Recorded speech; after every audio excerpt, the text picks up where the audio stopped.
എന്തെങ്കിലും സെറ്റായോ എന്നാ കൊറേ നാളായോ. ഡോർ അടച്ചിടാം.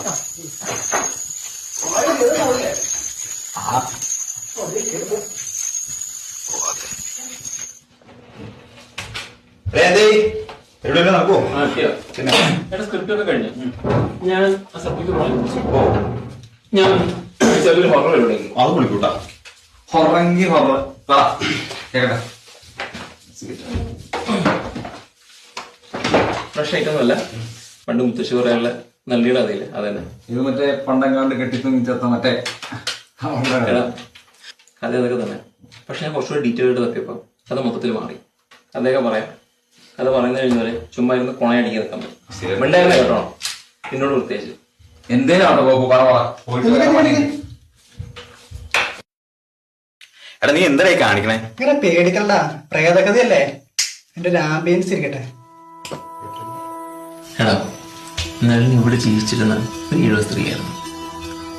എന്തായാലും ആരും കണ്ടാൽ കൊതിക്കുന്ന സൗന്ദര്യമാണല്ലേ. ഈ കശാപ്പായുടെ കുട്ടനായിരുന്നു തന്നെ അച്ഛൻ. വീട്ടിലാണെങ്കിൽ നളിനി, കുട്ടൻ, പിന്നെ ഒരു കുഞ്ഞിന്, പിന്നെ കുറച്ച് നാൽക്കാലിയുള്ളൂ. ഇതായിരുന്നു നളിനിയുടെ വീട്. ഈ കന്നുകാലികളൊക്കെ ഉള്ളതുകൊണ്ട് ഇതുങ്ങൾ തീറ്റാനും പുല്ലി ഒരുക്കാനൊക്കെ ആയിട്ട് നളിനി ഈ പാടത്തും പറമ്പത്തും എപ്പോഴും ഒറ്റയ്ക്കായിരിക്കും.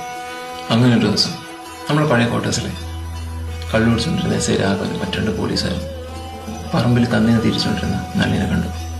ഈ കള്ളും കഴപ്പും മുതിരന്മാര് ബലം പ്രയോഗിച്ച് നളിനെ ക്രൂരമായി മാറി മാറി പീഡിപ്പിച്ചു. ഈ മൃഗീയമായ പീഡനത്തിന്റെ അവസാനം നളിനി മരണപ്പെട്ടു. അതൊരു പഴയ ബിൽഡിംഗ് ആയതുകൊണ്ട് ഇവർ അവിടെ തന്നെ ഇവിടെ കെട്ടിത്തൂക്കി. എന്നിട്ട് നളിനി പിഴയാണെന്നും ഇതൊക്കെ വയലിട്ടുണ്ടായതാണെന്നും ഇവളുടെ ഒരുപാട് പേരുടെ കൂടെ കിടന്നുറങ്ങിയതുകൊണ്ട് ഇവളുടെ കൊച്ചിന്റെ തന്തയാണെന്ന് ഇവർക്ക് കണ്ടുപിടിക്കാൻ പറ്റാത്തതുകൊണ്ട് ഇവൾ ആത്മഹത്യ ചെയ്യുന്നവരെ ഇവന്മാർ പറഞ്ഞുണ്ടാക്കി. പിന്നെ പഴയ കാലമല്ലേ, പ്രത്യേകിച്ച് കേസൊന്നും ഉണ്ടായിരുന്നില്ല. പോരാത്തനി രാഘവനാണെങ്കിൽ അവിടെ ടെസ്റ്റ് ചെയ്യും. പക്ഷെ കുറച്ച് ദിവസം കഴിഞ്ഞപ്പോൾ തന്നെ ഇവർ 3 പേരുടെ ശവം പുല്ലൂരം കൊന്നിട്ട് താഴ്ത്തുന്നു നാട്ടുകാർക്ക് പെറുക്കിയെടുക്കേണ്ടി വന്നു.